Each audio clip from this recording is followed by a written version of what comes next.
RERA आल्यापासून कदाचित हे गोष्टी थोड्या चेंज झालेल्या आहेत, पण कुठं ना कुठं तरी एवढी मोठी अमाऊंट जेव्हा आपण एखाद्या बिल्डरला देतो तर आपल्याला हेही कळणं गरजेचं आहे की हे मी देत असताना माझ्याकडे नक्की मी ॲसेट म्हणून घेतोय का लायबिलिटी म्हणून घेतोय. कारण 99% लोक जेव्हा रिअल एस्टेटमध्ये जातात ते लोन म्हणून जातात आणि 80% ते 90% हे लोन असतं. आणि असलेली जी काही गंगाजळी आहे आपल्याकडे म्हणजे 10 वर्ष 15 वर्षात जी काही आपण कमवलेली गंगाजळी आहे ही सगळी आपण बिल्डरला देऊन टाकतो. म्हणजे आपल्याकडे राहतं काय, EMI आणि एक बँकेचं घर. कारण 20 वर्ष जोपर्यंत तुम्ही EMI भरताय ते तुमचं घर नाही, ते घर बँकेचं.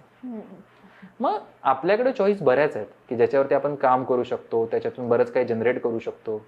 आणि बऱ्याच वेळा असं होतं की आपल्याकडे जर एवढा पैसा आहे तर आपल्याकडे एक हँड होल्ड जर असेल, ॲडवायझरी असेल, काही लोक असतील की तुम्हाला प्रॉपर गाईड करू शकतात, तर त्यांच्या बरोबर बसून त्याचं नियोजन करणं गरजेचं आहे. बरोबर.